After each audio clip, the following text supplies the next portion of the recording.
Bienvenue à tous sur notre chaîne. Aujourd'hui, laissez-moi vous transporter au cœur d'un village verdoyant, là où les tambours parlent aux étoiles et où le vent porte les murmures des ancêtres. C'est l'histoire de Zuri et Kato, une histoire d'amour si puissante qu'elle est devenue une légende. Dans le village de Nkalanga, vivait une jeune femme nommée Zuri et un humble sculpteur appelé Kato. Leur rencontre fut un soir doré, au bord de la rivière. Zuri lavait des vêtements en fredonnant un ancien chant, tandis que Kato, non loin de là, sculptait un masque en bois. Quand la voix pure de Zuri s'éleva, il laissa tomber son ciseau, comme si cette mélodie avait réveillé quelque chose de profondément enfoui dans son âme. À partir de ce jour, leurs cœurs battirent au même rythme.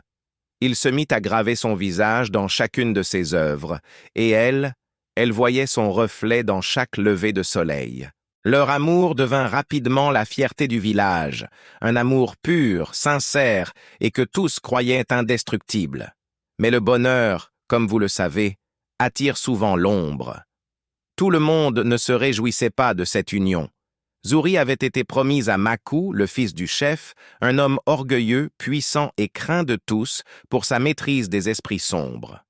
Quand il apprit que Zuri aimait un simple sculpteur, une colère froide et venimeuse s'empara de lui. Il ne pouvait tolérer qu'on lui préfère un homme de si peu d'importance. Poussé par la jalousie, Maku attendit une nuit sans lune. Il traversa la forêt silencieuse pour se rendre chez la sorcière de la vallée, une vieille femme nommée Nabissa, dont les yeux brillaient comme des braises mourantes dans l'obscurité de sa hutte. Il lui offrit de l'or et une promesse de sang. « Sépare-les », ordonna-t-il d'une voix rauque. « Fais en sorte qu'elle oublie son nom, son visage, son âme.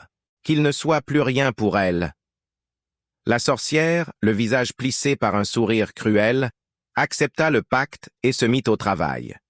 Elle prépara son envoûtement, une potion sinistre faite d'envie distillée et d'ombre capturée. Le lendemain matin, le soleil se leva comme n'importe quel autre jour. Zuri, insouciante, but l'eau fraîche de sa calebasse. À cet instant précis, un frisson glacial parcourut son corps.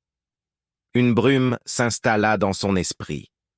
Elle oublia le nom de Kato. Elle oublia la chaleur de son toucher, la douceur de sa voix. Plus tard dans la journée, lorsqu'elle le croisa au marché, son cœur ne tressaillit pas. Elle le regarda comme un parfait inconnu, son visage autrefois aimé n'étant plus qu'une toile blanche, vide de sens. Le désarroi de Kato fut immense. Comment la femme qui était son univers pouvait-elle le regarder avec une telle indifférence? Il essaya tout pour raviver sa mémoire. Il lui apporta les fleurs qu'elle aimait, il lui chanta les chansons qu'ils avaient partagées, il lui montra les sculptures qui retraçaient leurs souvenirs heureux. Mais rien n'y faisait. Zuri le regardait avec une politesse distante, parfois même de la pitié, mais sans la moindre étincelle de reconnaissance. Le cœur brisé, ne sachant plus vers qui se tourner, Kato alla voir le vieux devin du village, un homme sage, dont les yeux avaient vu passer des générations. Le devin écouta son histoire avec une profonde compassion. Après un long silence, il lui dit « L'amour uni sous la lune ne peut être détruit par les ténèbres. Votre lien est puissant, mais il a été endormi. Quand la lune redeviendra pleine, vos cœurs s'appelleront à nouveau. Mais attention, cela n'arrivera que si votre amour est véritable, assez fort pour vaincre le sortilège. » Ces paroles, bien que mystérieuses, redonnèrent un souffle d'espoir à Kato. Il avait une chance, une seule. Alors Kato attendit. Il attendit le retour de la pleine lune. Nuit après nuit, dans la solitude de son atelier, il se mit à sculpter. Pour chaque jour où Zuri ne se souvenait plus de lui, il sculpta une statue à son effigie. Chaque coup de ciseau était une prière, chaque copeau de bois une larme. Il sculptait sa douleur, mais aussi son espoir inébranlable. Quand la lune, cycle après cycle, devint enfin un disque d'argent parfait dans le ciel nocturne, 28 statues de Zuri entouraient Kato, chacune un témoignage silencieux de son amour et de sa patience. Cette nuit-là, La nuit de la pleine lune, Cato retourna à l'endroit exact où tout avait commencé, au bord de la rivière. Il disposa les 28 statues face à l'eau scintillante. Puis, prenant une profonde inspiration, il se mit à chanter.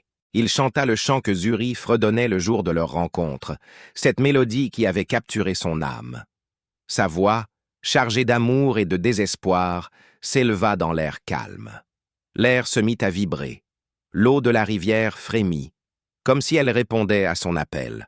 Au même moment, dans sa hutte, Zuri s'éveilla en sursaut, le cœur battant à tout rompre. Cette mélodie, elle la connaissait.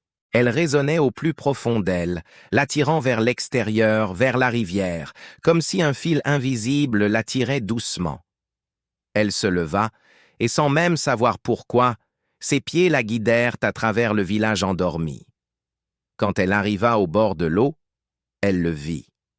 Cato, debout sous la lune éclatante, entouré de dizaines de statues qui portaient tout son visage.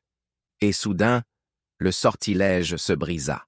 Comme un barrage qui cède, les souvenirs inondèrent son esprit, les rires partagés, les promesses murmurées, la chaleur de ses mains sur les siennes.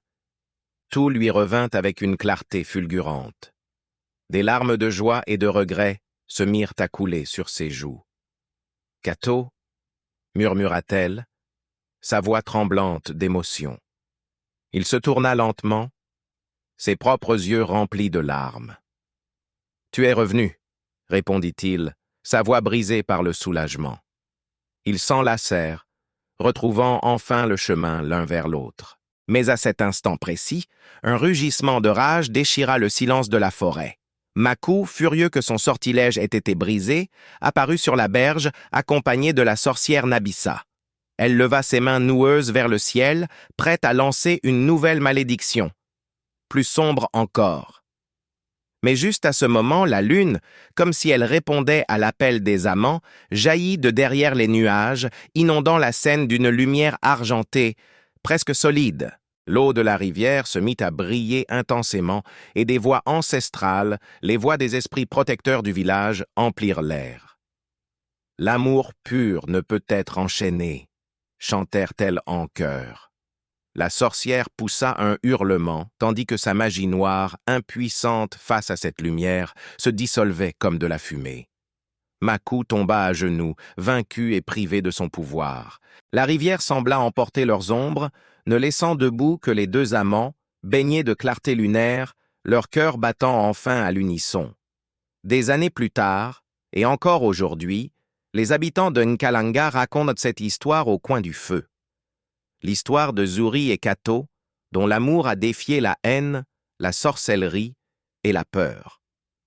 Et l'on dit que lorsque la lune se lève pleine et brillante dans le ciel, si vous écoutez attentivement, vous pouvez encore entendre leurs chansons portées par le vent. Un doux rappel que le véritable amour ne meurt jamais. Il attend simplement le bon moment pour renaître. Merci d'avoir voyagé avec nous à travers cette légende. Si cette histoire vous a touché, n'hésitez pas à laisser un commentaire, à aimer la vidéo et à vous abonner pour ne manquer aucune de nos prochaines aventures. À très bientôt.